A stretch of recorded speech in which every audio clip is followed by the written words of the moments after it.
માલિક સાહેબ school board કોણ છે? શાસનાધિકારી 3-4 એની શું કન્ડિશન છે અત્યારે? બંધ શાળા છે. જોઈ છે તમે સાહેબ? આને કાઢી મૂકો. એની ઉપર શોપિંગ સેન્ટર બની ગયું. અત્યારે જ અહીંયાથી અધિકારીને મોકલો અને જો ત્યાં બંધ સ્કૂલ હોય તો હું ધારાસભ્ય તરીકે રાજીનામું આપી દઉં. એની પર શોપિંગ સેન્ટર બની ગયું સાહેબ. અને સાહેબ આ માણસને હજુ સુધી તમને રિપોર્ટ નહીં કર્યો. આ કેવી રીતે ચાલે માણસ? હજુ બીજી એક સ્કૂલ લેવાનો છું 3 દાડા રહીને.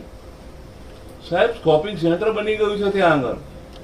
તમારે રિપોર્ટ તો કરો. તમારે ખાલી કરવા નથી જવાનું. કમિશનનું ધ્યાન તો દોડો ધણીનું કે સાહેબ સ્કૂલમાં ઘૂસી ગયા છે.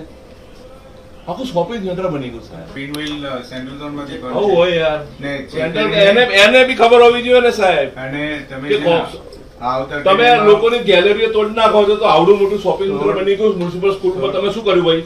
રજૂઆત કરવામાં આવી છે.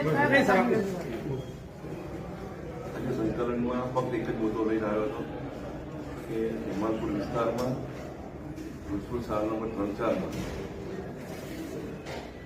શાળા પડી ગયા બાદ રિપેર થયા બાદ બાળકો આવ્યા. નજીકમાં નવી સ્કૂલ બની એટલે બાળકો બીજી જગ્યાએ ગયા. આ આખી સ્કૂલ તોડીને એની પર શોપિંગ સેન્ટર બનાવી દેવા પડ્યું. સ્કૂલ બોર્ડના શાસનાધિકારીને અત્યારે મિટિંગમાં પૂછતા કે સ્કૂલ બંધ છે. મેં કમિશનરને કહ્યું કે આને કાઢી મૂકવો જોઈએ, કારણ કે મ્યુનિસિપલ શાળાઓ માટે શોપિંગ સેન્ટર બની ગયું હોય એ શાસનાધિકારીને ખબર ના હોય.